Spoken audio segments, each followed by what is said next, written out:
त्यांचे कुलदैवत श्री खंडेराव सुमारे 500 वर्षापूर्वी धुळे तालुक्यातील शिरूड येथे तुकाराम सेठ सोनार हे राहत होते. ते अत्यंत भाविक होते. आर्थिक परिस्थिती साधारण होती, तरी पण ते दरवर्षी पंढरपूर जेजुरी येथे यात्रेसाठी जात असत.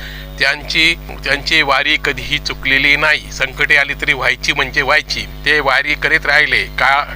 त्या दिवसापासून की खूप दिवस लोटल्यानंतर त्यांना श्री विठ्ठल प्रसन्न झाले. त्यांनी तुकाराम शेठ यांना स्पष्ट वरदान दिले. तुकाराम शेठ, मी तुझ्या घरी येणार आहे. आज वंश परंपरागत तेथे वास्तव करणे, असे शब्द ऐकून तुकाराम शेठ यांना फार आनंद झाला. मग ते काळजीत पडले की श्री विठ्ठल आपल्या घरी कधी येणार, कसे येणार. त्यांना स्वप्नाद्वारे देवांनी एक जागा दर्शविली. तेथे खोदण्याबद्दल उपदेश दिला. त्या जागेवर खोदले असताना श्री खंडेरायाची सुंदर मूर्ती दिसली. त्याच मूर्ती घरी आणून त्याची सेवा करण्यास तुकाराम शेठ यांनी सुरुवात केली.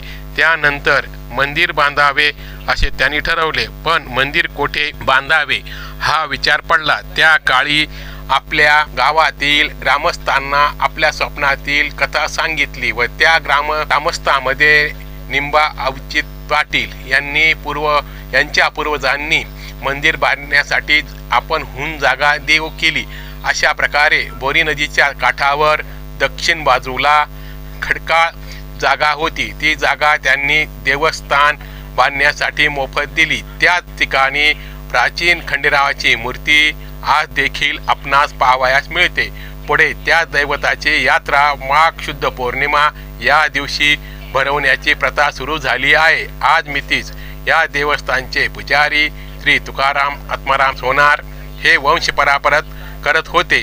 आता त्यांचे चिरंजीव राहुल तुकाराम सेठ सोनार हे करीत असतात. इतिहासातील एकमेव उदाहरण आहे की 8व्या पिढीने सांभाळलेले हे एकमेव मंदिर असून त्यांची आजही देखभाल पूजा अर्चा सुरू असते. मंदिराच्या पूर्वभागी भगत समाध्यांचा ओटा आहे. दर रविवारी नित्यनेमाने सार्थक पूजा होत असते. सणवारावरी शेंदूर लावण्यात येत असतो. दरवर्षी यात गावातील देवघरातून देवमडीतून नगाऱ्यास निनादात ध्वज पालखीचे गमन बोरी नदीच्या काठावरील मोठ्या मंदिरात होत असते.